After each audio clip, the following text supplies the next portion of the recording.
Tardes. Buenas tardes a todos. Comenzamos el nuevo año, 2024, con las charlas de cosmología y astrofísica aquí en la Agrupación Astronómica de Madrid. Y bueno, aquí dentro del grupo hemos dado, Fernando Ijar, que es nuestro compañero que va a dar la charla hoy, ha dado varias charlas también sobre la serie histórica, Historia térmica del universo. Y hoy pues toca hablar de la radiación de fondo cósmico, la que rodea todo el universo y la que nos es una mina de información.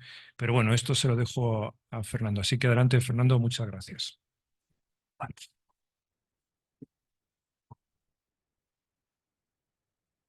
Bueno, pues nada, buenas tardes y bienvenidos al nuevo año que estamos aquí. Como decía Pedro, esta charla forma parte del grupo de Historia Térmica del Universo, para ponerla en contexto. Y os comento, hemos dado la era de las fuerzas, del desacoplamiento de fuerzas, que está publicada en YouTube, la era de las partículas, de cómo se formaron todas las partículas y átomos, y la era posterior. Entonces nos quedan 3 charlas más para cubrir la historia térmica del universo. Una es la salida de la radiación de fondo de microondas, que vamos a dedicar hoy solamente a eso. Queda otra sobre la infracción y queda otra, pero que esa yo creo que tardaré en prepararla por lo menos 4 o 5 años, porque es la formación de macroestructuras en el universo, que es, como ahora hay muchísimos datos que está aportando el James Webb, se va a tener que revisar totalmente toda la teoría de formación de estructuras, porque está habiendo sorpresas de estructuras que no estaban previstas y se están apareciendo. Entonces, esa charla yo pienso que habrá que esperar a que el James Webb dé muchos más datos y que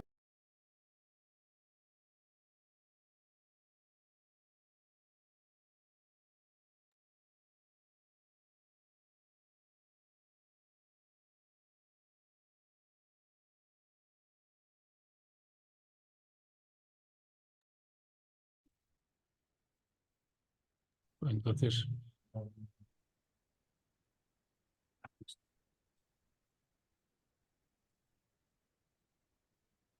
eso lo tengo. Vale. a ver si ahora... No, voy a poner también el vídeo. Está ya, ¿no? Vale. Ah, no. Iniciar mi vídeo. Vale. Vale, ya está. ¿De qué te están oyendo allí? Tú eres este. Bueno, pues Anfitriones es el...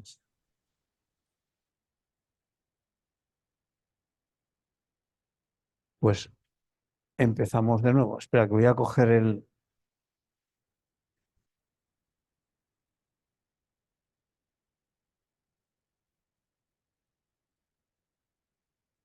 Sí.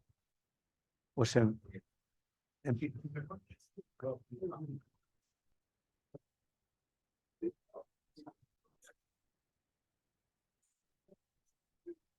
vale.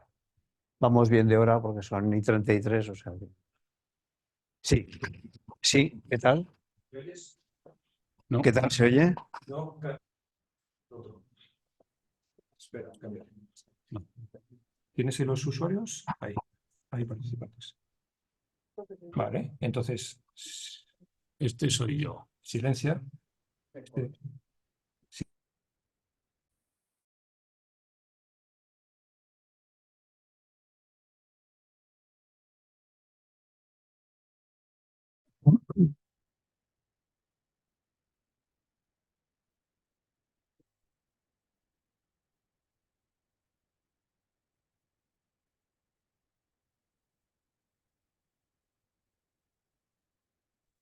Sí, sí, ¿qué tal? ¿Qué tal? Se oye bien aquí. ¿Y en el otro lado? No. El problema es que si no se oye en el otro lado no se graba. Hombre, y que hay gente que ha fallado. O sea, hay varios que me han dicho que no podían venir por temas de salud o de fiesta.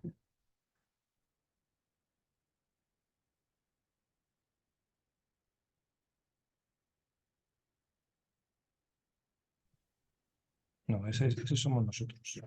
Dale silencio.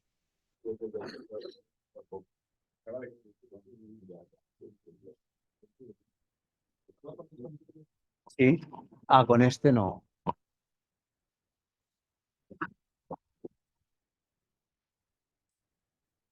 Sí, hermano, ya está.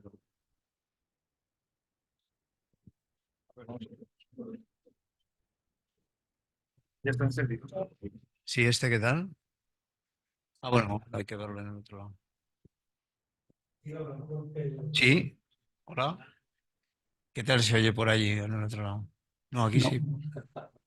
Y nosotros somos, este es el de arriba. Sí, pero porque Sí. ¿Lo oyes? ¿Qué tal se oye, Coldo?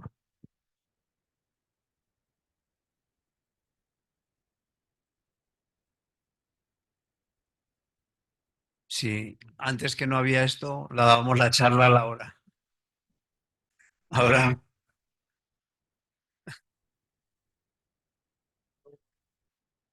¿qué tal? No. No sabemos. no sé por qué no está. O sea, ni con uno ni con otro.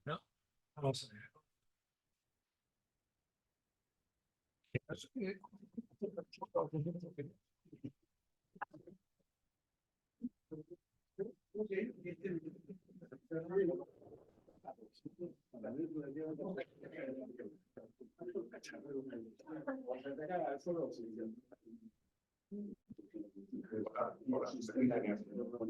¿Coldo? ¿Me se oye? ¿Coldo? Vale. ¿Coldo? Hola. ¿Me oyes? Vale.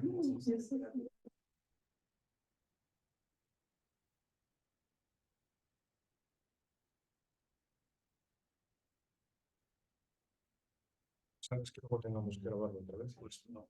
Vamos a ver. Joder, pues si no lo hacemos. Vale,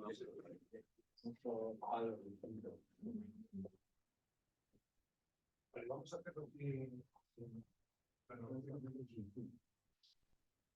Bueno, después si no lo grabamos desde casa con Pedro, hacemos no, le vamos a dar la charla, pero en lugar de grabarla ahora, la grabo yo desde casa otra vez. Ya me ha pasado alguna vez. Me ha pasado cuando la gente ha puesto abiertas las ventanas y no se veía nada, pues la grabamos otra vez. Es una pena que si no, es que si no la gente después no puede. No, lo hago yo con Pedro solo. Yo creo que sí, yo creo que sí, pero no, lo que parece ser que no se graba, pero sí que escuchas, yo creo que sí. Vale, menos mal.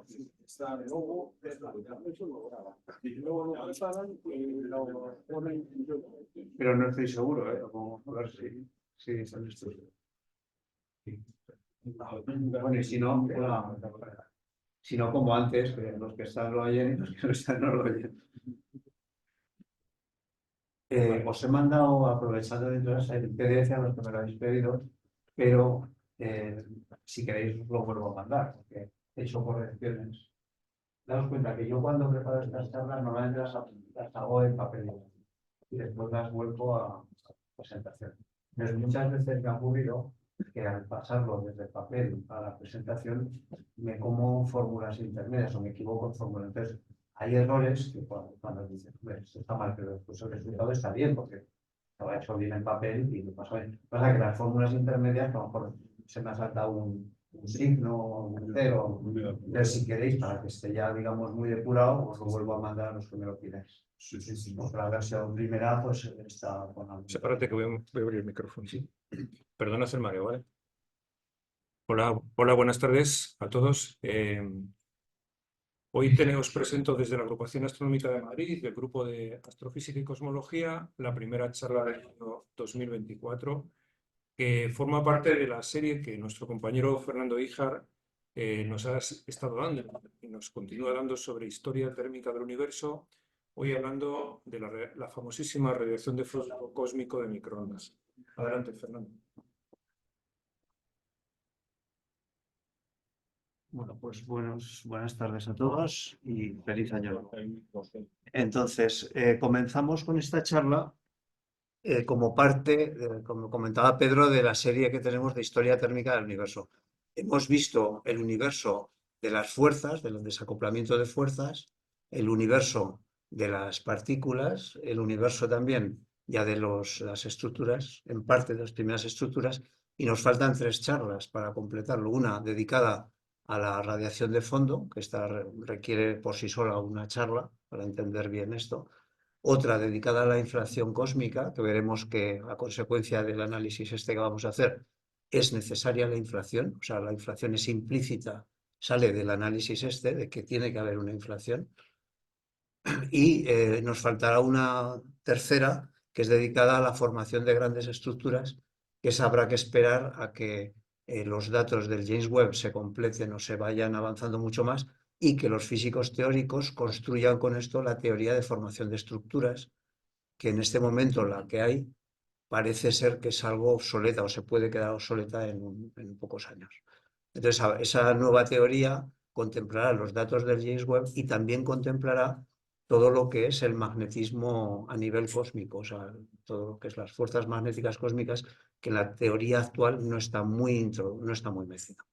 Entonces, todo ese tema, por ejemplo, el magnetismo de los campos magnéticos galácticos, en la formación de galaxias es muy difícil tratarlo, pero eso se meterá en las próximas teorías.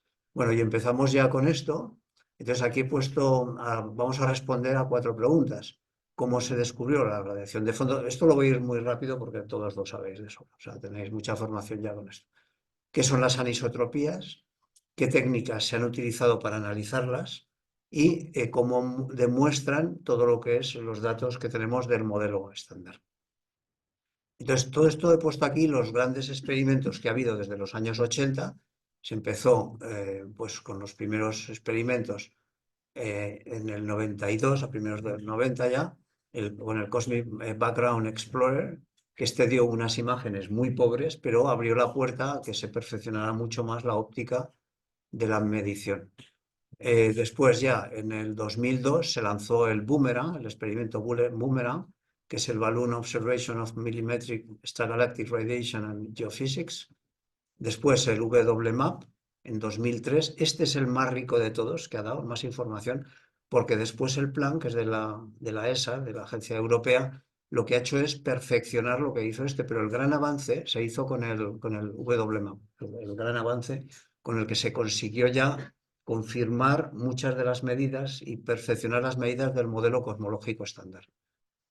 Y por último, desde el año 12 se han intentado desde el Polo Sur los experimentos BICEPS. Este es el BICEPS 2, es el que más ha dado, pero ha habido varios BICEPS. El BICEPS se refiere a medición de polarización siempre. O sea, no solamente ya medir las anisotropías, que tienen diferencias de temperatura, pues digamos, de microkelvin, de decenas de microkelvin y centenas de microkelvin. Con el bíceps se entra en anisotropías mucho más finas, de luz polarizada, pero mucho más pequeñitas. Y con aquí se han obtenido los que se llaman los modos A, los modos B y los modos E, que veremos cómo se forman y esto vamos a pasar pues. Aquí es lo mismo que he dicho, vamos a ver el resumen histórico rápido, mecanismo de radiación de cuerpo negro, cómo se formaron en el universo esta radiación. Es una radiación prácticamente perfecta de cuerpo negro cuando lo analizas por espectros. ¿Y por qué se formó? ¿Qué mecanismos hubo en el universo en ese momento para que se formara esta radiación? Y después, la mayor parte de la charla es ver cómo se analiza y por último los modos E y B, cómo se han intentado medir y qué es el estado actual y cuál es el estado actual de los modelos cosmológicos y qué puntos débiles tienen en este momento para seguir avanzando. Entonces vamos a ver esto.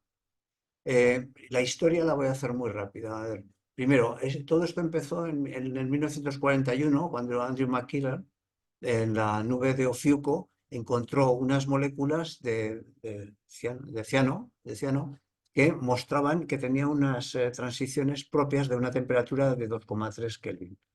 Esto sorprendió a todo el mundo, pero no tenía explicación. Después Gamow, en el 48, físico teórico, hizo un modelo de cosmos que suponía que tenía una temperatura de 5 Kelvin Penzias y Wilson, para qué voy a decir ya la historia, o sea, ellos hicieron la medida, aunque se equivocaron bastante, porque midieron una lambda de 7 centímetros, cuando realmente la lambda es 0,1 milímetro, o sea, 0,1 centímetro, perdón. Entonces, esto corresponde a una temperatura de 3,5, les correspondía, realmente es de 2,73 actualmente.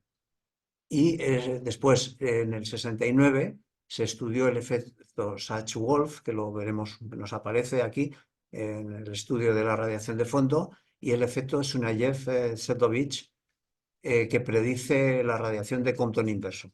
El Compton, la radiación Compton, voy a empezar a explicar un poquito. Es cuando tenemos un electrón en un átomo que va, pues, a su velocidad y se golpea por un fotón. Entonces el fotón lo que hace es que se frena. Entonces sale un fotón que es más rojo que el que había entrado. O sea, hay un freno del fotón en la radiación Compton. El Compton inverso es lo contrario, que es el fenómeno Sunayev-Sedovich, que es lo contrario, es decir, un fotón que va lento es golpeado por un electrón muy rápido y sale el fotón más rápido. Es decir, es una radiación que pasa del rojo al azul. Y esta radiación de la Compton inverso es muy importante. Vamos a verlo en cosmología, es muy importante. Después, en el 92, se lanzó el COBE, que midió las primeras fotos de densidad de radiación. Después, como he dicho, el experimento Boomerang en el 2002, el Wilkinson WMAP, que determinó la mayor parte de los datos, como vamos a ver ahora con los más o menos, no, más que cálculos que son muy complicados, voy a explicar algunos cálculos, pero todos son imposibles, porque esto se hace ya por métodos numéricos, porque son muchos datos y es ya matemática de números numéricos. Después la sonda Planck, que confirmó todos los datos de picos acústicos. Y no se puede penetrar mucho más porque en la radiación de fondo se obtiene un espectro, que veremos ahora cómo se forma, que se han estudiado 3 picos. Pero es que a partir del 4.º pico ya es muy difícil ya valorar, porque hay un efecto que se llama el damping de Sick, que es la amortiguación de Sick, que se produce por fuga de fotones, porque los fotones se salen de la zona, de la burbuja donde se forma la onda acústica, y entonces se emborrona. Entonces el 4.º pico ya no tiene valor. O sea, vamos a estudiar los 3 primeros picos, que es de donde salen todas estas medidas. Y después los 2 experimentos, el experimento BICEP 1 y 2, que fueron avanzando en esto. Al final se llegó sin éxito porque el BICEP 2 se vio que era el polvo galáctico lo que estaba realmente interfiriendo, pero parece ser que el 19 se ha hecho el BICEP Array, que tiene mejor dato y ahí promete un poco más, que por este camino se puede seguir para demostrar realmente la inflación cósmica.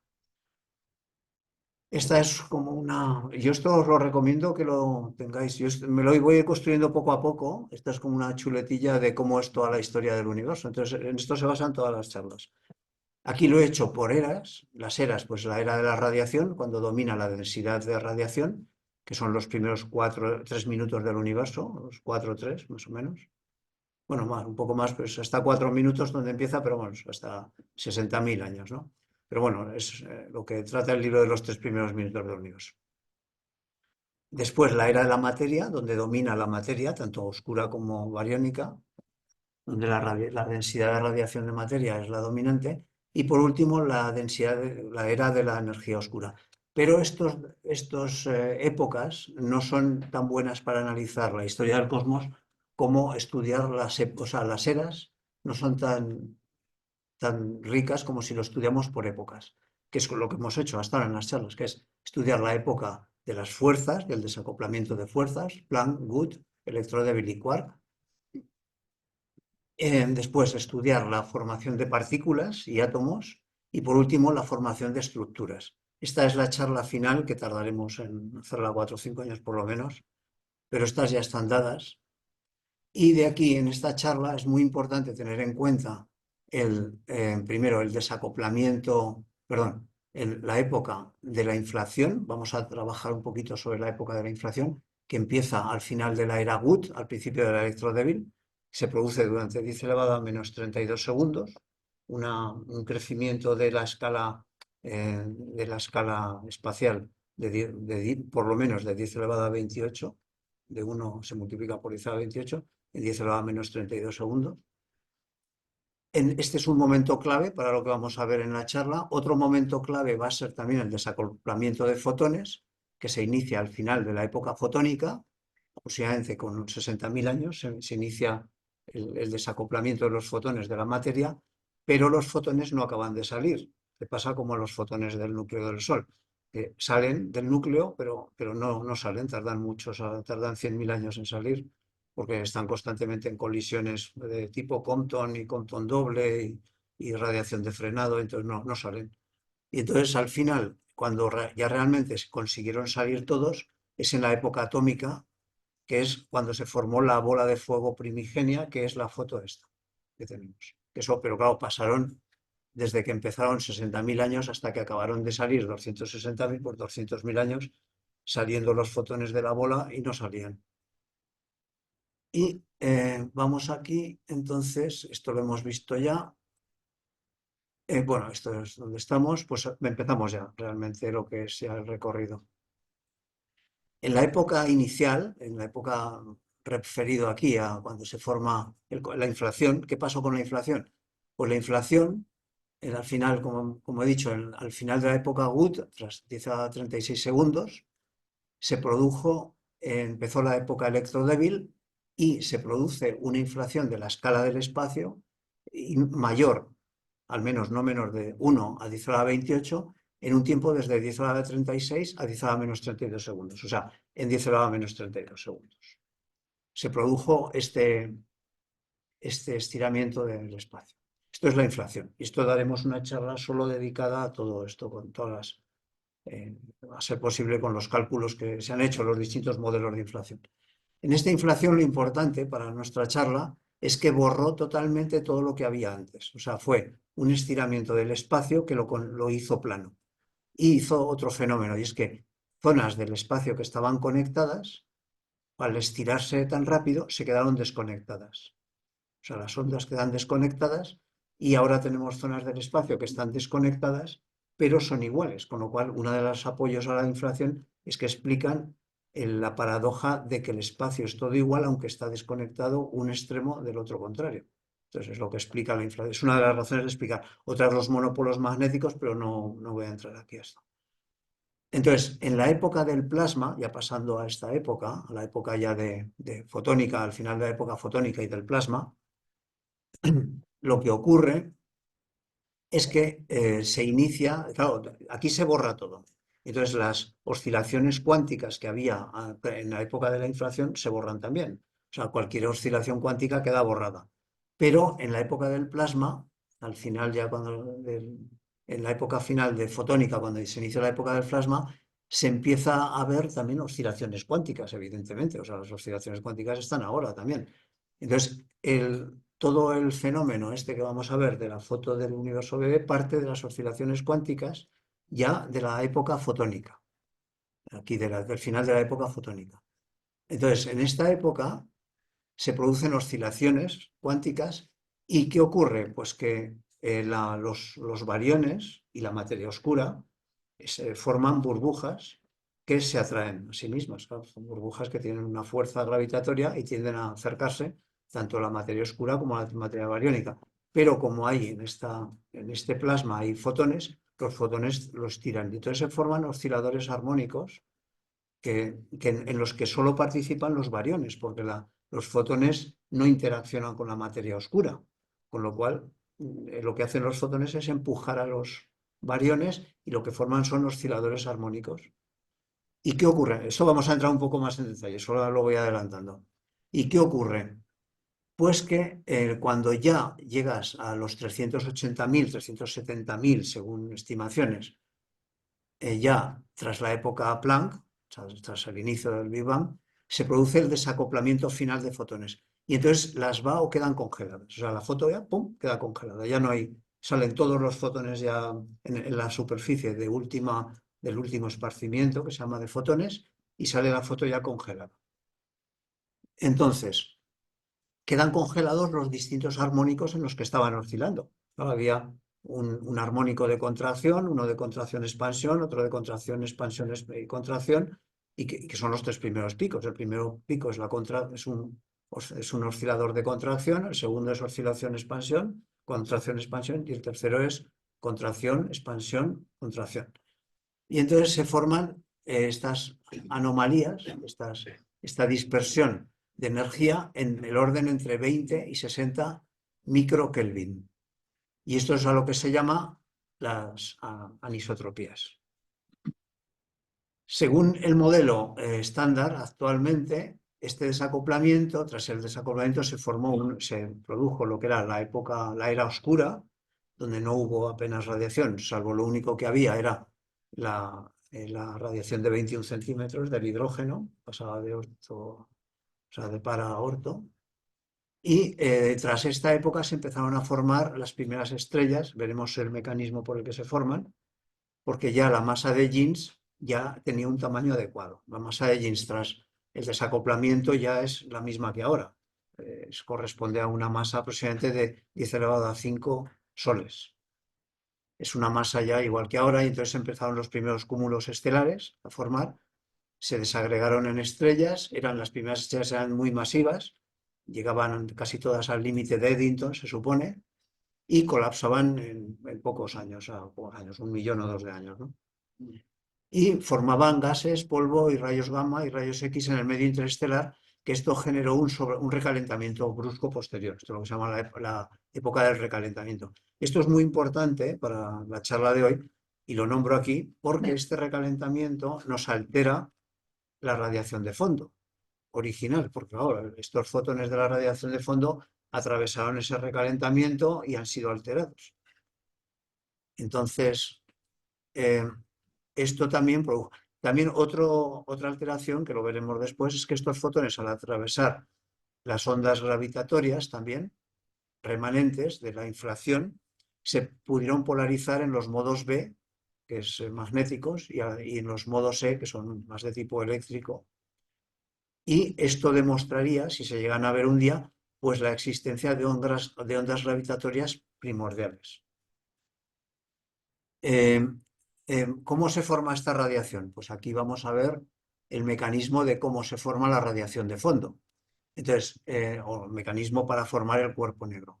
Estos fotones comenzaron a desligarse, como hemos dicho, en la época fotónica, siguieron en la época de plasma y después al final en la época de plasma y después por último salieron en la época atómica, a 380.000 años después del Big Bang.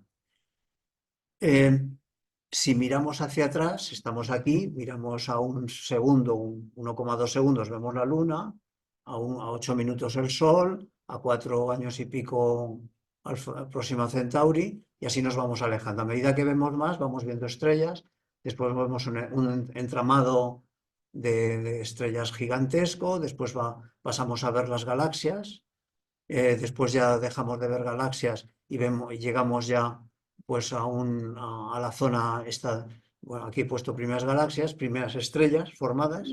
Se verían que esto es lo que está ahora viendo pues, James Webb, básicamente. Después ya llegaríamos a la época oscura, habrá una zona que es la época oscura, unos 100.000 años, donde lo único que nos llega es radiación de 21 centímetros, de la transición del hidrógeno, cuando el hidrógeno, el átomo del hidrógeno está en orto o está en para. Después pasaríamos a la superficie de último esparcimiento, que tiene un Z, un corrimiento al rojo, un desplazamiento al rojo de 1100, y la anterior ya que tendríamos sería el comienzo del desacoplo, que es que se produce en la época fotónica, 60.000 años después del Big Bang. Pero eso no se llega a ver, porque esto ya no es transparente. A partir del último esparcimiento no se ve nada, porque ya es un plasma. Entonces no hay fotones para ver. Entonces este es el límite de visión. Si a medida que vamos viendo hacia atrás vamos viendo estructuras diferentes.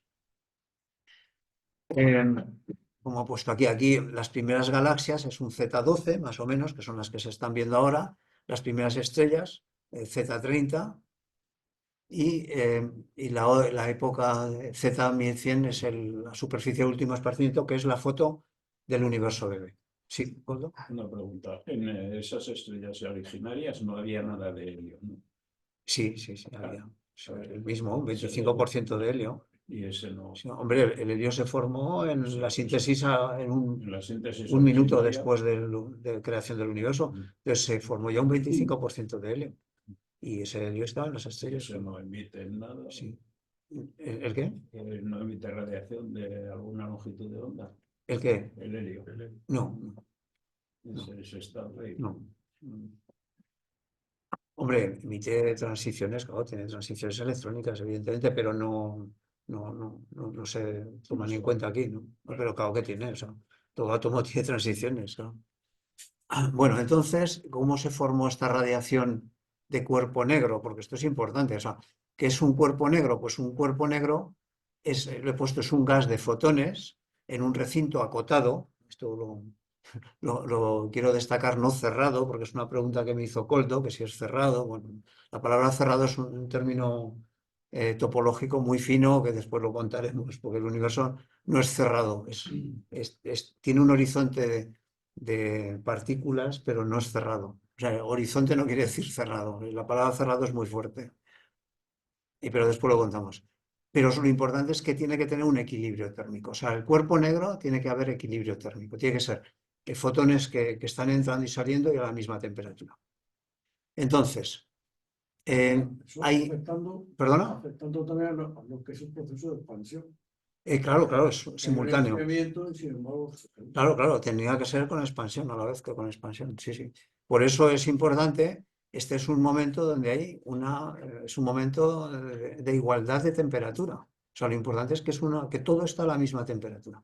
Entonces, tiene que ser que se formen fotones y que todos los fotones salgan a la misma temperatura. Esta es la condición para que sea cuerpo negro. Entonces, solamente hay dos reacciones nucleares que obtienen esto, que es el Compton doble, es decir, cuando un electrón es golpeado por un fotón y el electrón toma más energía del fotón, pero a consecuencia de ese golpe tan fuerte, de la energía tan grande que tiene el primer fotón, se forman dos fotones. Esta es una reacción que, si veis, produce fotones. Es decir, de un fotón salen dos. Esto no le pasa al Compton, solo tiene que ser el Compton doble. Por eso el Compton doble es una de las causas de la radiación de fondo de microondas. Y la otra es la radiación de frenado. La radiación de frenado es que llega una partícula, por ejemplo un electrón, a altísima velocidad, eso lo tenemos en los reactores nucleares ahora, y se acerca a un núcleo pesado, y al acercarse al núcleo pesado pierde energía de golpe por atracción del núcleo, atracción electromagnética, y aparece un fotón para que la suma de energía sea igual. O sea, este electrón inicial pierde energía, se frena. Esto se llama reacción de frenado o de Bremsstrahlung en alemán, como se suele nombrar muchas veces en alemán. Entonces, estas dos reacciones son las causas de todo lo que vamos a ver en la foto. O sea, para empezar, para tener ya claro de dónde nace el fondo de microondas, de estas dos reacciones, de una reacción de frenado y de un Compton doble. El Compton simple, que es el que hemos comentado antes, que llega un electrón, golpea, o sea, un fotón golpea a un electrón y el fotón se frena, ahí no aparece fotón nuevo, o sea, ahí no hay nuevo fotón. Entonces, eso lo único que hace es que enrojece al fotón, o sea, lo enfría, pero no se crean fotones nuevos. Y el Thomson, el esparcimiento Thomson es un esparcimiento elástico, es decir, que dos cuerpos chocan y y la energía y el momento se lo reparten, pero no hay creación de fotones. Entonces, esos no generan cuerpo negro. Y en la última charla que hicimos de la historia térmica del universo, llegamos a calcular estas tres cosas. Eso, si no, bueno, en internet está, que la temperatura de desacoplamiento final era en 3100 Kelvin, la energía que tenían los fotones estos que salían en el esparcimiento era 0,27 electronvoltios, un desplazamiento al rojo de 1100, fijaros, qué barbaridad, el desplazamiento al rojo, o sea que... Y tenía un grosor, en la superficie de último esparcimiento, tiene un grosor de 100 delta de Z. O sea, es muy gruesa. Claro, eran 200.000 años intentando salir, que eso corresponde a 100 de desplazamiento al rojo. Y esto caracteriza la emisión de cuerpo negro de los fotones más lejanos que pueden verse en el universo. Ahora, en este momento, nos llegan como en forma de microondas, que tienen una temperatura de 3,73 Kelvin y una energía de 0,2 microelectronvoltios, o sea, milielectronvoltios, desde cualquier lugar del cosmos. Y esto es lo que midió Penzias y Wilson. O sea, todas estas cosas se frenan, se van frenando, ¿no? Incluso es una cosa curiosa, los neutrinos, que hubo una emisión de neutrinos un segundo después del Big Bang, o sea, hubo la primera que es... O sea, para estudiar el universo hay tres mensajeros. Uno son los fotones, que es todo lo que hacen los astrónomos. Otros son los neutrinos, que no se consigue ver bien, pero bueno, se consiguen neutrinos muy energéticos, pero los de la radiación de fondo, que hubo un desacoplamiento de neutrinos un segundo después del Big Bang, no los 280.000 años, sino el primer segundo ya se desacoplaron los tres neutrinos.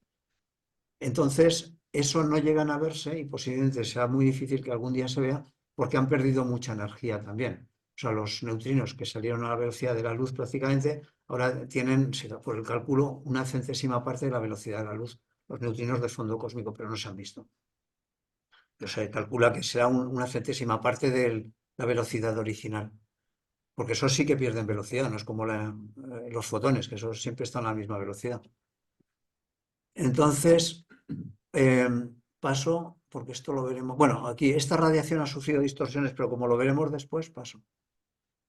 ¿Qué medidas ha habido? Bueno, pues la primera medida, esta es la de Penzias y Wilson, o las primeras que se hicieron perfeccionadas, medían esto, pues que era todo aburrido, no había aquí nada, ¿no? O sea, no había ninguna imagen.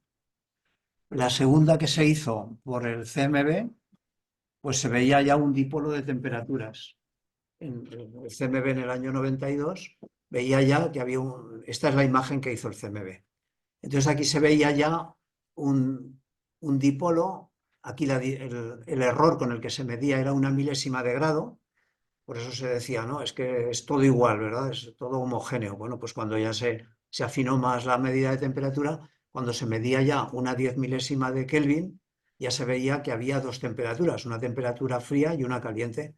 Entonces esto se interpretó como que era la velocidad a la que se movía el observador respecto del fondo cósmico. O sea, nosotros al movernos contra el fondo cósmico, la galaxia tiene una velocidad de unos 360, unos 600 kilómetros por segundo, se mueve contra el fondo cósmico y entonces hace un efecto Doppler. Entonces aparecía este dipolo en la imagen que daba el CMB, ¿no? Y después esta imagen se depura también y nos aparece cuando le quitas el dipolo, que tiene un 7 milikelvin y tiene un ángulo de 180 grados, de una zona a otra, de la zona de avance a la zona contra el retroceso, y cuando esto lo depuras, pues te aparece esta imagen, pero está distorsionada por toda la interferencia de la galaxia, del plano galáctico aquí. Esto está hecho en coordenadas galácticas. Y esto está hecho ya con una 100 milésima de Kelvin. Entonces nos aparece esta imagen, que esta es la imagen de WMAP, pero sin depurar. Cuando esto ya lo depuras y obtenemos la imagen de Planck, pues nos sale la imagen maravillosa de Planck, que es con una millonésima de Kelvin, o sea, un microkelvin ya nos da.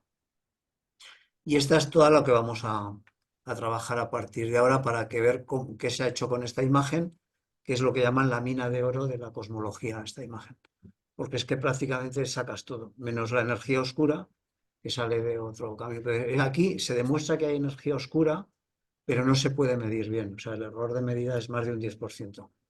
Y esto lo haremos mediante estas funciones que volveremos aquí después. Es la única matemática un poco chunguilla, después ya no es tanto. Pero ahora lo explicamos el sentido que tiene. De todas maneras, utilizar esto como una pequeña guía de curiosidad. ¿Qué se ha hecho, qué avance ha habido con cada una de las imágenes? El COBE, esta es la imagen del COBE del año 92, con esto tenía una resolución de 9 grados, la imagen. Con esto se pudo medir la masa de Jeans antes de la recombinación, que salía la misma masa que la Niaquea. O sea, daros cuenta que esto es ya, no ya el cúmulo de Virgo, que es un cúmulo del cúmulo de cúmulos, sino ya la Niaquea, que es un hipercúmulo de los de Virgo y sus acompañantes. Después, tras la recombinación, que hubo, se produjo la masa de Jeans que tenemos actualmente en el cosmos, que es del orden de 100.000 soles, ¿no? Y aquí aparecieron se veo que aparecen las primeras estrellas tras la recombinación, debido a esta masa ya, se explica que aparecieron. También se ve con esta imagen, se consigue medir bien la velocidad de la Vía Láctea en el fondo cósmico de microondas, que es lo que comentaba antes, de 600 kilómetros por segundo hacia Leo, y debido al dipolo este que forma. O sea, esto es un dipolo, y midiendo este dipolo bien con Doppler, se calcula que la velocidad de la galaxia son 630. Ahora lo veremos, a ver, me sale diferente el valor, pero vamos, el valor bueno es este. Y después también se consiguió medir el parámetro de densidad de radiación. Esto lo veremos también. Todo esto lo vamos a hacer por cálculo. Sale bien.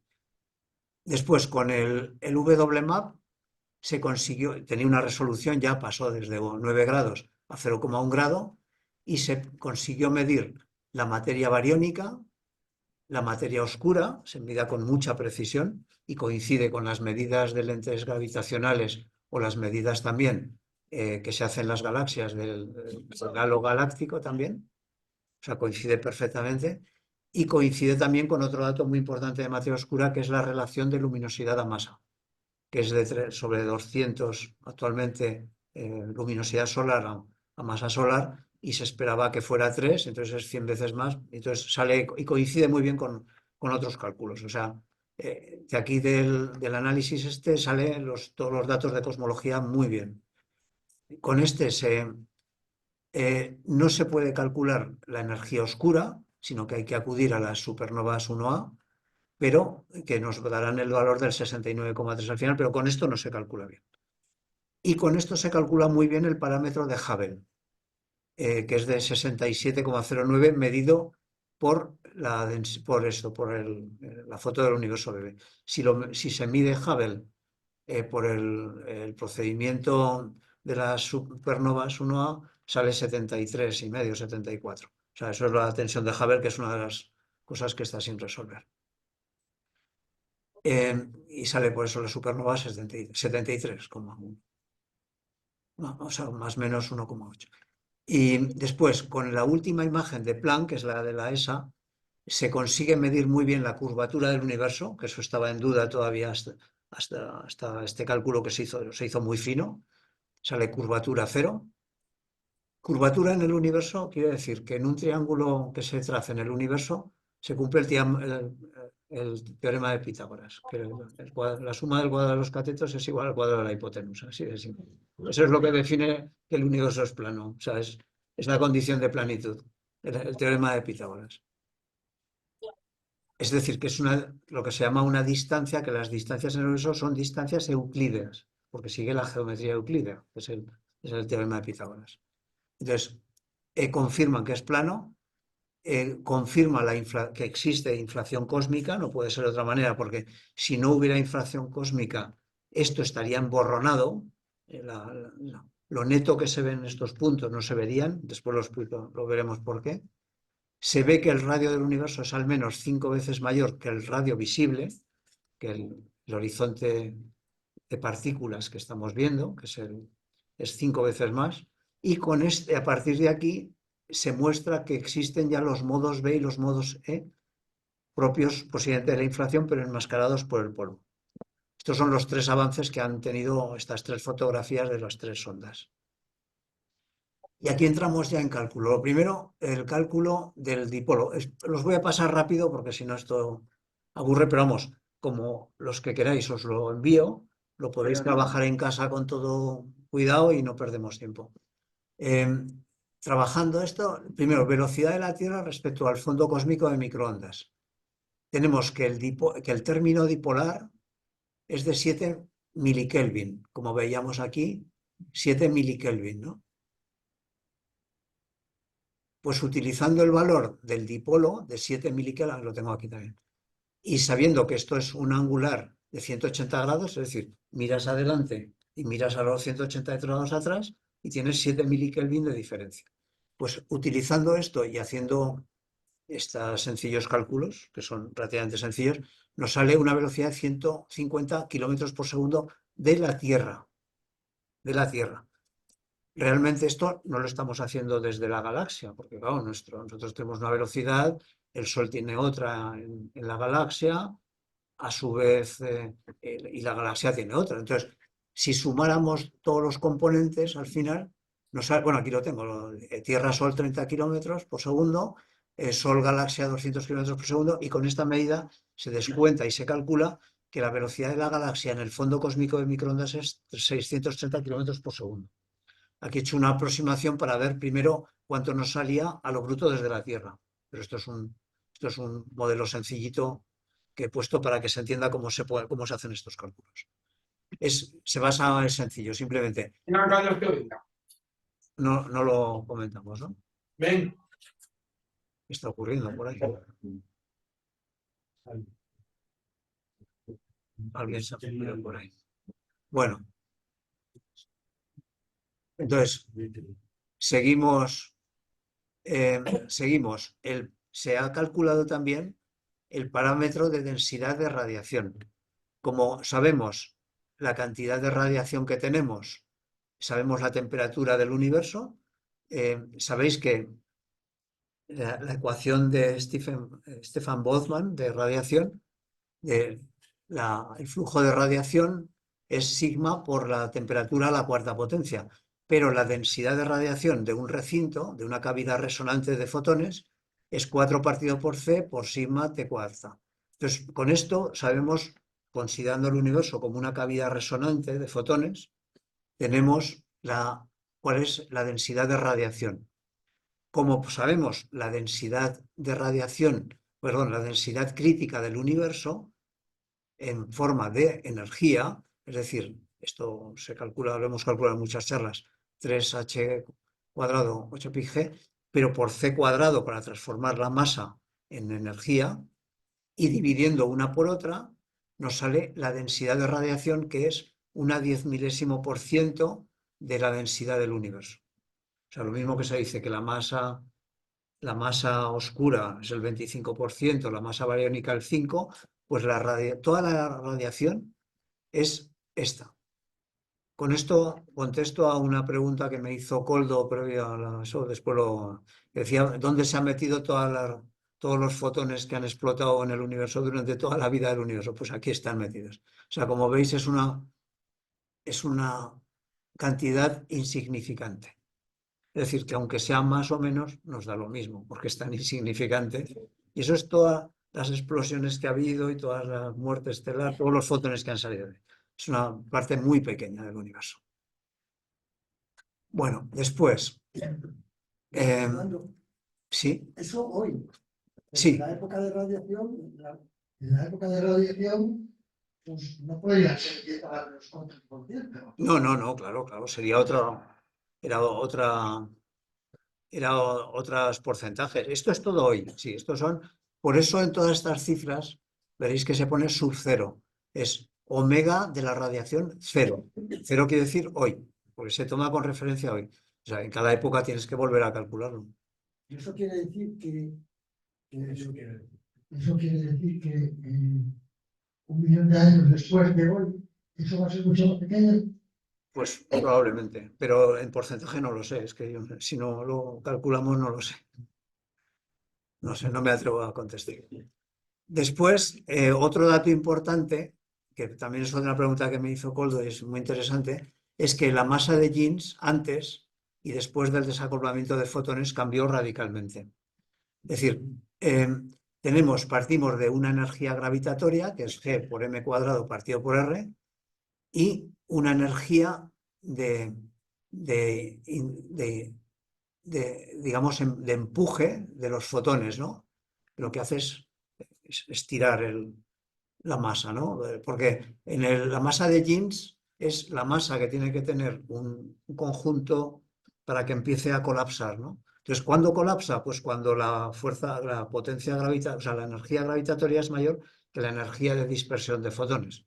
Entonces, la dispersión de fotones es la presión de fotones multiplicado por R cuadrado, o sea, por todo lo que es el radio al cubo, o sea, por eso el volumen, ¿no? O sea, es por el volumen.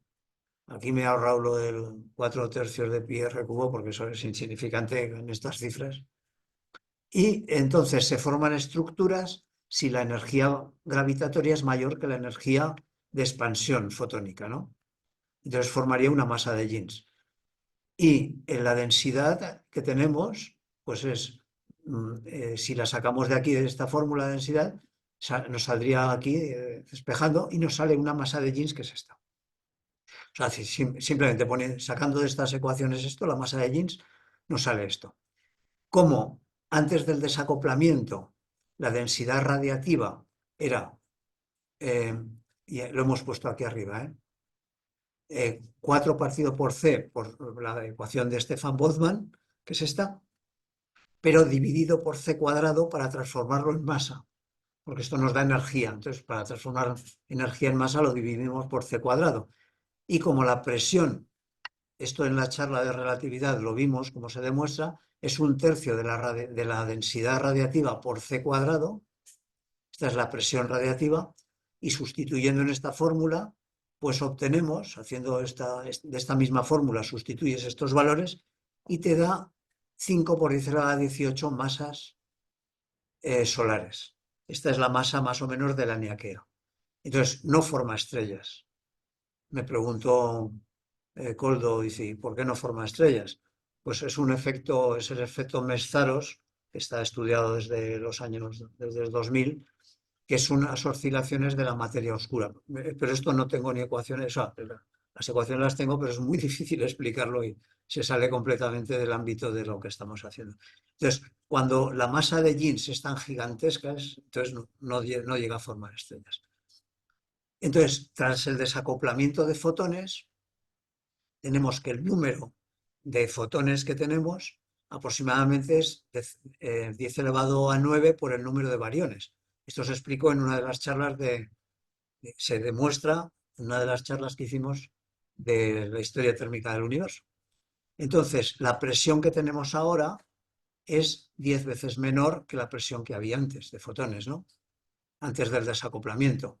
O sea, la presión ahora fotónica es mucho menor. Eso implica que la masa ahora es también, pues, estas veces menor, con lo cual nos sale una masa de Jeans de 10⁻⁵ masas solares, que es justo la que se calcula que realmente tenemos. Es decir, los cúmulos estelares que se forman, pues tienen entre 10.000 y 100.000 estrellas, más o menos, los cúmulos abiertos que se forman de estrellas. Y esto corresponde a formar cúmulos estelares tras la formación de estrellas. Esto demuestra que tras el desacoplamiento de fotones se empezaron a formar estrellas como se están formando ahora con la misma cantidad, más o menos. Y aquí entramos en el modelo teórico para después entender los picos de cómo es el modelo teórico actual de formación de estas anisotropías, ¿no?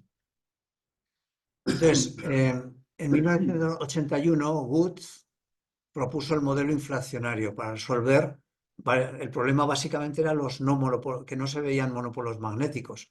Después también se pudo explicar con esto la planitud por el estiramiento del espacio, de que no había curvatura apenas, y el problema del horizonte, del que los dos puntos estaban conectados y ahora están totalmente desconectados. El campo inflacionario añade fluctuaciones escalares, que son de tipo gaussiano, y tensoriales, que son gravitatorias, en el espacio-tiempo desde 10⁻⁻30 segundos después de la inflación. Vamos a analizar estas formaciones a que han dado lugar. Entonces, las oscilaciones escalares en el fluido, hay un fluido que es fotón, en la época fotónica, o sea, cuando se empezó a desacoplar los fotones. ¿Qué materia era la que formaba el universo? Pues eran fotones, bariones y electrones. Los electrones eran para compensar a los bariones, ¿no? Para que la carga eléctrica sea cero, por simetría de carga. Los electrones actuaban como el pegamento entre bariones, para que los bariones no se repelieran. Este era un fluido que estaba muy acoplado por esparcimiento Thomson y fuerzas eléctricas. O sea, era un fluido muy denso, muy viscoso, también denso, pero muy viscoso, precisamente por el esparcimiento Thomson. Son choques entre partículas de tipo elástico. Thomson siempre son esparcimientos elásticos. Entonces, esa elasticidad que tenía el medio le daba mucha viscosidad. Y las fuerzas eléctricas también hacían que estuviera muy acoplado, que estuviera muy denso y muy viscoso. Estas oscilaciones en ese fluido tan denso y viscoso producían una contracción gravitatoria, como si fuera una caída en un pozo de potencial de dos bariones que caen al pozo potencial, pero eran repelidos rápidamente por la densidad fotónica que los expandía. Y entraban en oscilación precisamente porque dominaban las oscilaciones escalares, que son de tipo gaussiano. Y había una presión fotónica que es una presión que la presión fotónica siempre, incluso es un tercio de la densidad de fotones. Y se puede demostrar también de forma bastante elaborada, y no es el caso de poderlo hacer aquí, que la velocidad que tenían estos bariones en su caída, la velocidad media, media lo pongo entre corchetes, ¿no? Es la mitad de la velocidad de la luz. O sea, eran movimientos rapidísimos, eran osciladores armónicos relativistas. Cumplían mecánica relativista. Esto induce unos modos de oscilación de tipo esférico, o sea, como esferas que oscilaban, a velocidades cercanas a la luz. Y quedaron congelados, como hemos dicho, en Z, cuando se cumple Z igual a 1100, ¿no? Y entonces los fotones ya se desacoplan y se acabó. Y la foto queda ahí fija, ya no hay más foto porque queda desacoplado. Y deja una huella de distintas temperaturas, que son las que vamos a analizar ahora. La materia oscura que hay presente no siente los fotones, por lo tanto la materia oscura envolvía todo, estaba allí desacoplada, pero no sentía los fotones porque no interacciona ni con fotones ni incluso con ella misma. O sea, la materia oscura no tiene interacción ni con ella misma. Cuando se han chocado dos galaxias, como los cúmulos de bala, que se ha visto que chocan, no aparecen fotones allí en la zona de impacto, porque es que parece ser que la materia oscura aparentemente no tiene interacción ni con ella misma. ¿Y gravitatorio? Sí, solo gravitatorio, pero de ningún otro tipo, porque ni siquiera con ella misma tiene otro tipo de interacción. Solo gravitatorio, exactamente, sí, gracias. Entonces, el cálculo del ángulo con el que vemos estos gránulos, vamos a calcularlo. Estos gránulos los vemos esto es muy importante, lo veremos la importancia que tiene el ángulo, la dispersión de este ángulo. Será igual al radio que tenían, al radio. Aquí tenemos un radio de este grumo que oscila, que es un radio RA, partido por la distancia. Este es el ángulo en radianes, ¿no? Este radio partido por la distancia, y vamos a calcular. Entonces, el radio ¿qué valor tiene? Pues este valor es la velocidad de los bariones por Z, por el corrimiento al rojo, y hacemos el radio, esto es una velocidad, lo integramos con la temperatura, entre el momento Z0, C0 actual, y la recombinación. Y nos sale un radio de 62 megaparsec. Es decir, estamos viendo a 62 megaparsec el radio de esos grumos ahora, de los grumos de la foto.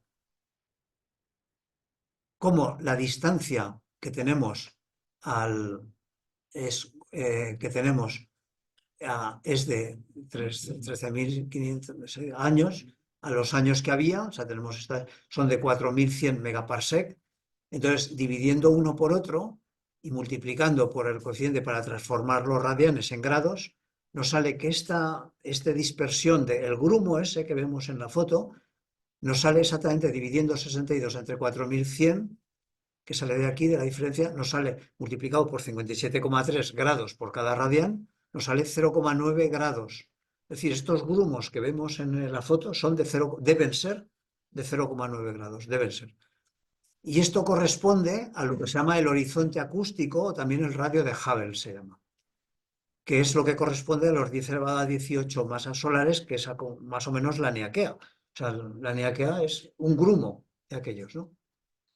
Y esto corresponde al modo fundamental de oscilación, que es el primer pico. Es decir, el pico fundamental es que oscila, cogemos media onda. Este es un pico ya entero, el segundo pico, el tercer pico, y el cuarto pico no se llega a ver bien por el efecto, el silk damping, que se llama, o sea, la amortiguación de silk, porque esto se supone, para hacer estos cálculos, se supone que esta oscilación es adiabática, es decir, que no sale energía de, sino es un oscilador armónico adiabático, pero realmente no es adiabático. Entonces el efecto silk damping es que te dice que hay una conductividad alta de temperatura dentro de la propia burbuja, y eso emborrona un poco la formación del pico, con lo cual a partir del tercer pico se ve muy mal, como de hecho cuando se hace el análisis ya no se ve a partir del pico nada, porque queda emborronado por el efecto silk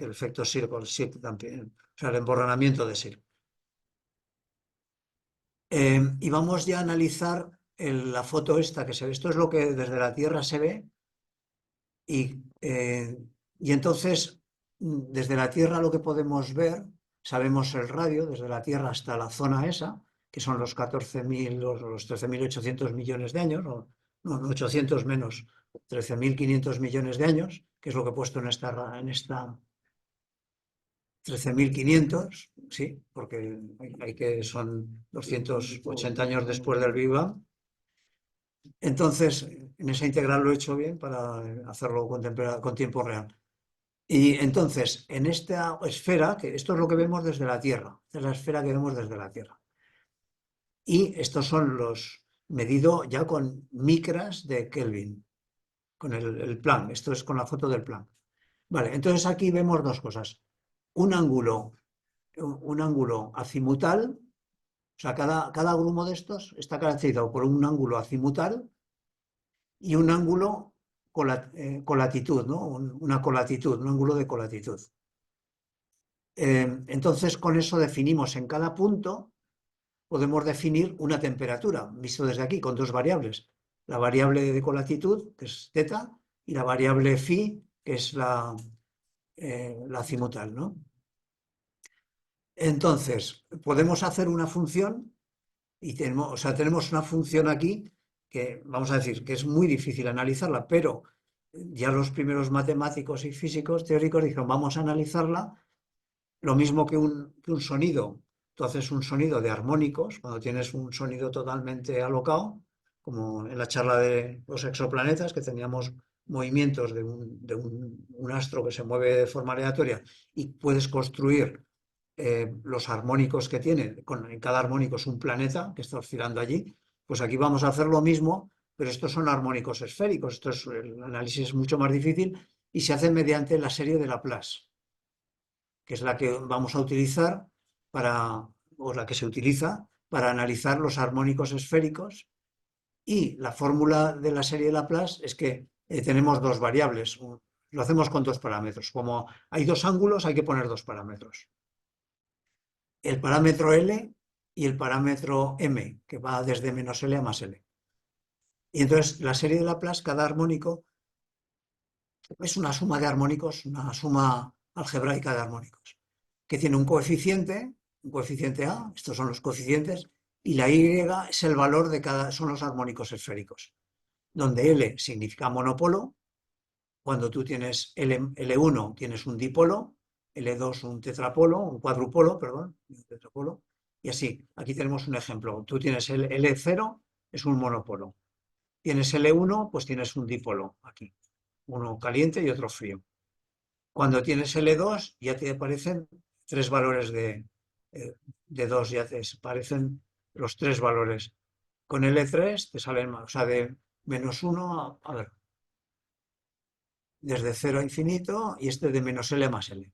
Y aquí vas obteniendo cada vez más complejidad, es decir, cuando tú vas poniendo armónicos esféricos y si después los combinas, los sumas mediante coeficientes, esto realmente es el análisis de la serie de Laplace.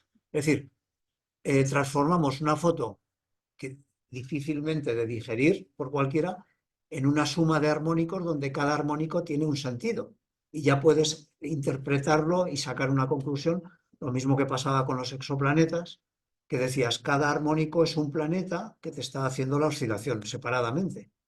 Tú lo que tienes en el fondo es un experimento de tanteo.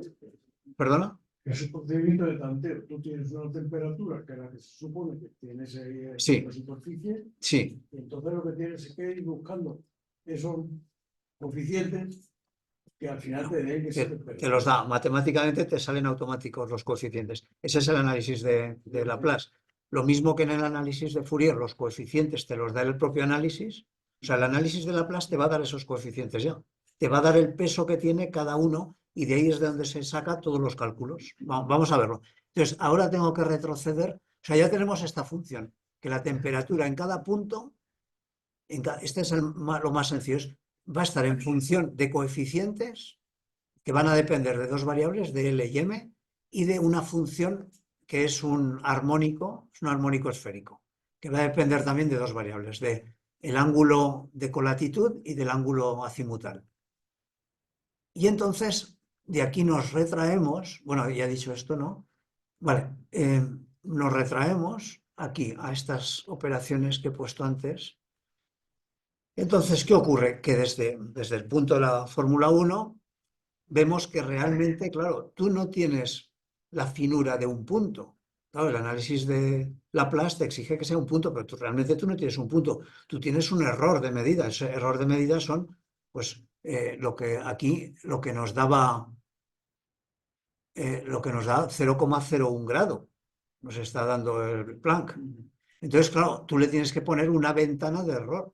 Entonces metes una función ventana, se llama función ventana aquí, que es la W, que depende solamente del ángulo de precisión con la que te mide el aparato, la sonda Planck. Entonces tú sabes que hay una función ventana que va a depender de la precisión de la sonda Planck. Y se lo pones a la fórmula esta que teníamos antes, ya para que no haya un punto, porque realmente no es una función continua, es una función discontinua que depende de una función ventana. Pero claro, aquí también, ¿qué nos va a dar? Pues nos va a dar más, menos, o sea, nos va a ir dando. Entonces, mediante un procedimiento matemático, que no he puesto aquí porque es indigerible, construyes el promedio de la varianza de t. O sea, lo que te interesa más que los puntos de t, que ya lo tienes caracterizado, ahora es la varianza de t. ¿Qué me interesa? Los picos de t, realmente. O sea, cuando nos da igual que el pico sea positivo que negativo, cuando hay una alteración, una variación de p significativa.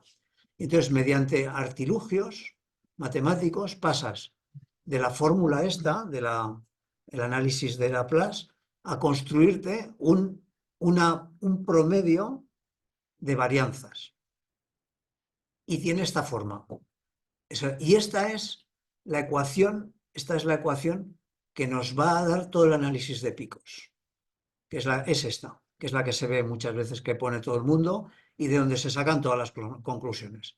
Pues esta es la ecuación, que va a depender de L, de L y del error. Pero resulta que tenemos una ventaja muy grande y es que el error está en relación con L. Para ángulos pequeños, para escalas angulares pequeños, justamente el error de medida es pi partido por L. Pero para grandes valores de L prácticamente se puede decir que es 1 partido por L. Aquí esto está mal, esto tendría que ser un igual, no un aproximado, sino esto sería un igual y este es un aproximado. Y entonces, volviendo aquí, vemos que esta es la función que se va a construir. Y entonces de aquí, donde C es lo que se llama el espectro angular de potencias. Esto veréis que en libros o gente cuando lo habla esto se equivoca y llama espectro de potencias realmente a esta función. Realmente esto no es el espectro de potencias. El espectro de potencias es este coeficiente, que esto se hace por procedimiento matemático, para sustituir aquí, para eliminar y conseguir obtener la varianza de la temperatura, la varianza promedio. Pero bueno, salto ya del tema porque si no, pero para que veáis esto, lo laborioso que ha sido, incluso imaginaros que esto ahora ya no se trabaja ni con sumatorios, ¿no? Se puede hacer con sumatorios con grandes ordenadores, pero esto se puede hacer por integración. Daros cuenta que los valores de L son grandísimos, se puede hacer una integral. Pero bueno, pasamos de esto y vamos aquí, pues. Entonces, se mide la varianza de temperatura en cada punto. Es decir, cada punto tenemos la varianza de temperatura, la oscilación que hay de temperatura en cada punto. Y eso lo representan con un color. Rojo es caliente y azul es frío. Realmente lo que estás viendo aquí es la varianza de temperatura. Y se hace una gráfica con esa expresión matemática de la varianza de temperatura. Por eso siempre veréis aquí que la gente a veces se sorprende y dice, ¿por qué pone K cuadrado cuando esto tendría que ser la temperatura? No, señor, esta es la varianza, con lo cual es K cuadrado. Es la temperatura al cuadrado. Son Kelvin al cuadrado. Y aquí se puede poner en escala angular o en escala multipolo. Es decir, como tenemos una relación de cada polo, cada multipolo se relaciona con la escala angular porque es el inverso. O sea, si aquí ponemos 1000, esto es 0,001, más o menos, se puede hacer en la escala, leerla, como se suele ver en los libros, de esta manera. O bien en multipolos o bien en ángulos de medida. Entonces, vemos, hemos dicho que se hace la gráfica esta, y en la gráfica se ve que la primera anisotropía marcada es en 0,9. ¿Veis? Clavado. Se había pronosticado que justo tenía que haber ahí una anisotropía de la primera oscilación. Pues zas, clavado. O sea, cuando hemos visto el cálculo este, nos daba 0,9 haciendo el radio este, calculando el radio este que había en la oscilación primera, de que se produce una contracción solamente de la materia. O sea, lo que haces estás leyendo la contracción, que se queda la foto de la contracción, que ese es el primer ángulo. Perdón, aquí. Entonces, exactamente donde se predecía en el modelo inflacionario, precisamente porque son oscilaciones escalares, inflacionarias. La inflación borra todas las oscilaciones anteriores y al final de la inflación se generan oscilaciones en el mismo instante, por lo que están todas en fase. Esto es muy importante. Todas las oscilaciones de la materia, en el momento que la inflación acaba, en el 10 a la menos 32 segundos, todas las oscilaciones cuánticas están en fase. Si no estuvieran en fase, se emborronarían y no se vería ninguna imagen. Porque claro, esas oscilaciones cuánticas son las que dan origen a las oscilaciones bariónicas. Entonces, todas ellas están en fase. Porque se acaban en el mismo instante de la inflación. Eso es una forma de demostrar que hubo inflación. Porque empezaron todas a la vez. Todas. Si no hubiera inflación, el horizonte de oscilaciones se mezclaría y no habría picos al iniciarse a escalas distintas. Tendrían distintos momentos de decalaje y entonces se emborronaría todo. Pero eso es una demostración indirecta de que tuvo que haber inflación. Aquí es, bueno, aquí es ver como esto un dipolo, aquí es un multipolo con L10 y M5, y esta es una superposición que es básicamente esta imagen ya. Como sumando armónicos esféricos, llegas a conseguir la imagen total que nos ha dado Planck, ¿no? Interpretaciones. Esto ya entramos ya casi más hacia el final ya. Hemos cogido siempre el WMAP, que es el que más información, con el que más se trabaja. Vamos a ver cada pico que nos da. La relación matemática de la posición de cada pico, de cada polo, de cada multipolo L, y los parámetros de densidad bariónica en el momento actual, densidad bariónica y de materia total. Y del parámetro de Hubble. Bueno, estas relaciones son complejas. No las voy a poner aquí porque esto tiene una matemática bastante compleja, que eso lo explicaré solo gráficamente. En el modelo actual matemático, en cada pico, en cada valor de L, de multipolo, se determina con precisión el producto de la constante de Hubble al cuadrado por la densidad, tanto bariónica como de materia. Y con este análisis no se consigue analizar bien ni la ecuación de estado de la energía oscura ni el parámetro de su densidad. O sea, la energía oscura se nos sale completamente fuera de poder ser analizada con el modelo de multipolos. Y entramos a ver el primer pico. El primer pico es un pico de compresión, nos da un error de ángulo de 0,9 grados en un valor previsto multipolo de 220, de L igual a 220, y con una temperatura de 60 microkelvin, y se debe a una compresión. Simplemente la compresión que había, quedó la fotografía de la compresión. Esto nos mide la curvatura 4D del cosmos, obteniendo que es plano. Nos da una densidad de energía de curvatura de 0 más menos 0,05. Y esto se ve aquí, lógicamente, para hacerlo visualmente, si el cosmos fuera cerrado, tuviera una curvatura menor de 0, entonces veríamos, en lugar de estar viendo esa burbuja, al ser cerrado, como es curvado, la veríamos más grande, o sea, no la veríamos a 0,9, sino serían burbujas mucho más grandes lo que veríamos. Realmente estamos viendo burbujas a 0,9, como hemos visto aquí en este punto. Esto, si no fuera curvado, este pico se nos desplazaría hacia allá. Si es plano, vemos el 0,9, que es lo que esperábamos ver. Perdona, si es hiperbólico, es al revés. Lo veríamos más pequeño, de 0,9, se desplazaría si fuera cerrado a un lado, si fuera abierto al otro lado, pero justamente lo vemos en 0,9, que es lo que hemos calculado que se esperaba.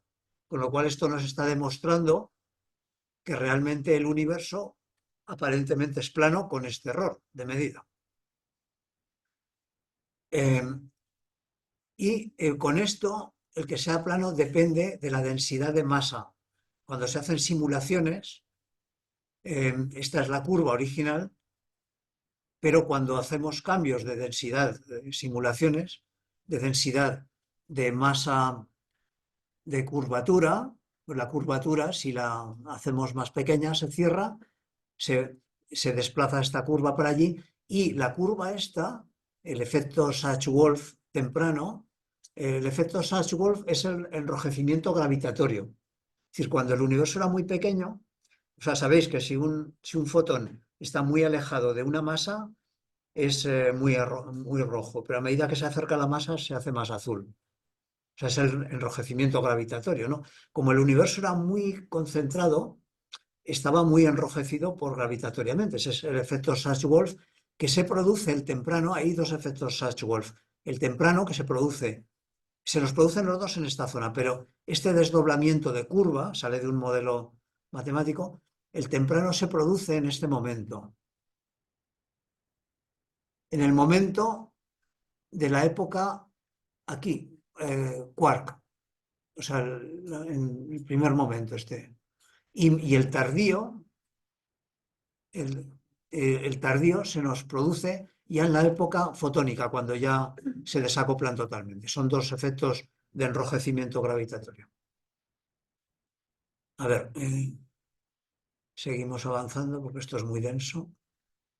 Vale, entonces con esto se puede medir prácticamente la curvatura, lo que mejor nos da el primer pico. Como resumen, el primer pico nos da la curvatura. ¿Y qué nos mide el segundo pico? Pues el segundo pico es el que más nos va a medir. El segundo pico nos va a dar una oscilación de ida y vuelta, de contracción y expansión. Y entonces tenemos también el fluido cósmico, es bariones, electrones y fotones. Y también materia oscura, pero que no nos importa la materia oscura porque no nos va a interaccionar. Los electrones actúan como pegamento, ya hemos dicho, entre fotones y bariones, y para evitar que los bariones se dispersen. Y los electrones arrastran a los fotones por el efecto dispersión Thomson. O sea, los fotones y los electrones chocan, pero chocan elásticamente, porque ya no hay una energía tan alta para hacer la dispersión Compton, que es mucho más energética. Esto ya son dispersiones elásticas, ¿no? Y entonces esto nos va a dar un emborronamiento también, lo veremos después. Así los fotones son como un muelle expansor con esta fórmula de expansión que hemos puesto antes, y los bariones contraen con fuerza, como hemos dicho. Vale. Entonces, actúan como una masa, aquí he ido poniendo estos, y aquí he puesto la ecuación de equilibrio del oscilador de ida y vuelta, o sea, porque es un oscilador de ida y vuelta. Y aquí tenemos la masa bariónica, cómo se calcula la masa bariónica, y nos sale ya al final, voy al final, nos sale que la densidad de masa bariónica es de 4,84 más menos 0,1 con el segundo pico. Esto en las simulaciones numéricas se va viendo, se va haciendo más masa bariónica o menos masa bariónica hasta que ves que justamente tiene el 4% que corresponde con la forma con la forma relativa de los tres picos, sobre todo del segundo, que es el que nos da la masa bariónica. Esto tiene mucho, pero es que tiene mucho contenido matemático y es que no hay otra forma de explicarlo, porque es que es todo desarrollo matemático. Entonces, el tercer pico, ¿qué nos da el tercer pico? Voy resumiendo porque si no es un tostón esto. El tercer pico nos mide, bueno, aquí decía, el segundo pico son L500, nos da aquí 0,45 grados y una temperatura menor, una dispersión de temperatura menor de 20 Kelvin, microkelvin. Si vamos a la gráfica, veis que este pico aproximadamente es 500, de L500. Esto también nos da aquí el ángulo correspondiente. Hemos dicho el ángulo de 0,45 grados y con esto se calcula mediante lo mismo las masas oscilantes, perdón, la masa oscilante, el tercer pico 0,25 grados con L860, si veis en la gráfica de las anisotropías es lo que sale, y con una diferencia de temperatura más pequeñita ya, de 18 microkelvin. Y esto corresponde a una compresión, expansión, compresión. Y esto nos da la cantidad de materia oscura que nos mide, que se calcula muy bien en 25,8 más menos 1,1%. Entonces, esto es lo que nos da el tercer pico. Y ya pasamos a la medida del parámetro de Hubble, que nos va a dar la diferencia entre medidas por supernovas 1A y medida por BAO. El BAO lo que tiene es que tiene mucha precisión, entonces la desviación estándar de esta medida es muy pequeña, es mucho más pequeña que por las supernovas. Las supernovas tienen más error. Y haciendo una simulación aquí, para el valor de distintas simulaciones que he puesto aquí, para que encajen todas ellas y que encajen con la imagen real, pues tienen que cumplir que si varías una cosa, varías otra. Y la que mejor encaja es esta, la primera, donde omega es 300, o sea, es el valor actual. 65, estos son los primeros valores. Estos son los que hacen encajar las curvas estas, con los valores reales. Y de aquí sale el cálculo del parámetro de Hubble actualmente. Y ya estamos acabando, ya queda muy poquito para acabar, pero sobre todo que haya preguntas. Entonces, estos picos, esta salida de fotones inicial de la última superficie de dispersión, tiene varios errores, se han producido errores con ella. Lo que se llaman amortiguación de anisotropías primarias, propias del último esparcimiento. El último esparcimiento, digamos, hizo alteraciones ya de la propia emisión. Después, secundarias, que se refiere a qué ha pasado desde que salieron hasta que nos llegan ahora. Como el tiempo y la distancia son parejos, está muy lejos, está muy distante, pues en todo este recorrido se han distorsionado. Y después las terciarias son distorsiones que están sufriendo ahora. Es decir, cuando hay una supernova, los fotones de la supernova nos distorsionan los fotones de fondo cósmico también. Entonces son las tres niveles. Pero voy a destacar las razones de la primera, que es la más importante. La separación entre picos acústicos ha dado lugar a la escala de picos acústicos de bariones, con un tamaño actual de 150 megaparsec, que es el límite de homogeneidad del universo, que es en la Niaquea. Nos salían 65, pero por 2 son casi 150. O sea, 65 es el radio, 150 es el diámetro, ¿no? Y sale la Niaquea, y entonces en la emisión esta original hace los 380.000 o 370.000 años se ha modificado por los siguientes efectos, pero propios de la propia emisión. Esto no es del camino, sino de la propia emisión. Primero es la difusión de fotones, la amortiguación de Sigg que habló, ¿no? El Sigg damping. Es decir, en la propia burbuja, el modelo de la burbuja es que es adiabático, es decir, que no había salida de calor por ningún lado. Pero eso no es cierto, o sea, la propia burbuja tenía transmisión de calor, no era adiabática. Entonces eso es lo que se llama amortiguación de Sigg. Y esto se ha calculado que esto produce un error cuando haces las operaciones de 5 segundos en la dispersión, en el ángulo de dispersión, de ventana de dispersión. A partir del tercer pico ya no se ve nada por este motivo, pero también amortigua el primer y segundo pico y el tercero. Y después, otra dispersión a que se debe es la etapa de reionización. Es decir, cuando se empezaron a formar las primeras estrellas, la primera salida de fotones, ya había inicios de recalentamiento por reionización, porque había cúmulos ya que formaban y se reionizaban de nuevo, y esta reionización por Compton inverso, como os comentaba antes, era tan alta la densidad de los fotones, de los electrones, que al golpear con un fotón lo aceleraban al fotón. O sea, que es el Compton inverso, es decir, en lugar de que el fotón golpea al electrón y lo acelera al electrón y se frena el fotón, aquí ocurre lo contrario, el electrón es tan rápido que golpea un fotón y lo calienta y lo lanza más rápido. Entonces, este es el efecto producido por la reionización, porque salieron electrones muy rápidos.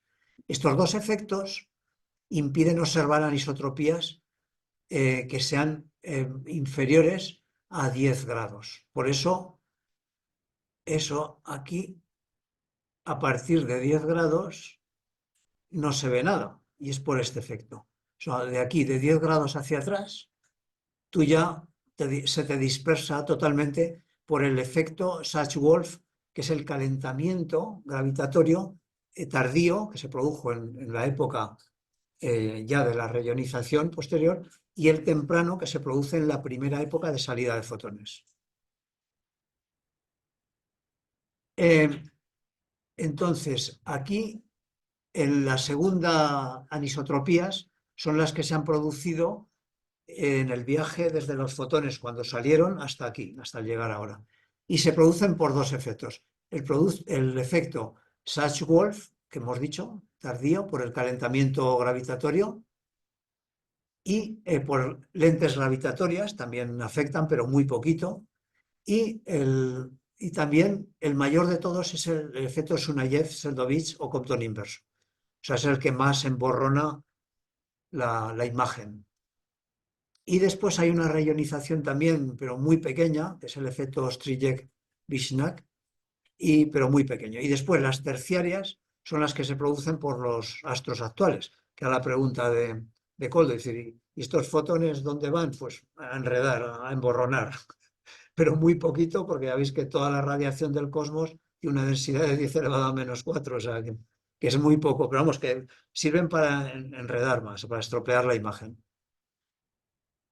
Y ya por último, los modos. Los modos, ya cuando se ha afinado tanto en Planck y sobre todo en el experimento Boomerang, en el BICEP 2, ¿qué ocurre? Pues un fotón nos llega vibrando en todas las emisiones.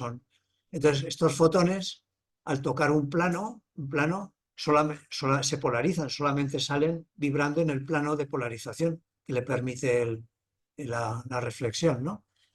Y por eso estos fotones por campo eléctrico, cuando tocan con un efecto Thomson con el electrón, se polarizan, el fotón se polariza solo en una dirección.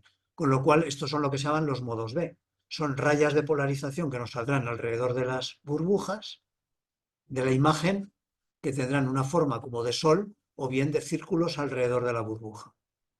Mientras que los modos B, como las ondas gravitatorias no son dipolares, no hay dipolos gravitatorios, son cuadrupolos. El primer término de las ondas gravitatorias no es ni el monopolo ni el dipolo. No existen dipolos ni monopolos gravitatorios. El primer término es el cuadrúpolo. Es decir, cuando hace que la onda haga así. Entonces, este efecto sobre los fotones lo que hace es una polarización en los dos lados. Y esto produce que se vean estos modos, los modos B, que sean unas distorsiones alrededor de los puntos de la foto que estén inclinados, o en un sentido o en el otro. Cuando el punto es frío, se distorsionan de esta manera, y cuando es caliente, de la contraria. Y esto se produce a incrementos de temperatura muy bajitos. Los modos B se producen a 0,3 microkelvin, o sea, son unas finuras ya tremendas. Y los BAO estamos teniendo de 20 a 60 microkelvin. Y los modos E son 2 microkelvin. Y esta es la última foto. Esta es la última foto. No, esta es la última. Y la otra es el resumen. Entonces, en los experimentos BICEP que ha habido, se ve cuando amplías esta foto que se forman esas polarizaciones alrededor de los puntos fríos y calientes como estaba previsto. Y por último, ya conclusiones. Pues con esto se concluye todos los datos que nos da el modelo estándar, con la duda de la tensión de Hubble. Y estos son los retos actuales del modelo cosmológico que hay. Primero, la tensión de Hubble, que midiéndolo nos da 67 con el fondo cósmico de microondas, o 74 por las supernovas 1A. Kilómetros por segundo por megaparsec. Después, definir el modelo inflacionario, que seguro que ha habido inflación, según sale de esto, pero no se sabe qué modelo hay. Entonces hay 3 modelos básicos, hay 4, perdón, que es la inflación clásica de Woods, la que propuso Woods en su día, la nueva inflación de Linde y la inflación caótica. Y hay otra más que no la he puesto aquí, hay un cuarto modelo de inflación. Entonces, no se sabe cuál de ellos es. Entonces, esta es una duda cosmológica hoy día. ¿Qué inflación es la que ha funcionado? Que son distintas totalmente. Después, la naturaleza del primer motor. ¿Por qué se ocurrió la inflación? No se sabe, no hay datos. Y después tenemos la tensión de la naturaleza de la energía oscura, que si la tomamos como energía de vacío inicial, hay 10 elevado a 120 magnitudes, pero esto ya lo vimos en la charla anterior, que esta energía tan brutal queda absorbida por las transiciones de fase. Y después tenemos el modelo estándar de partículas, que está cuestionado, porque parece que hay más cosas que el modelo estándar, y después lo que he dicho, y la formación de estructuras por los datos que se están dando actualmente por pues ya, esto es todo. Y muchas gracias.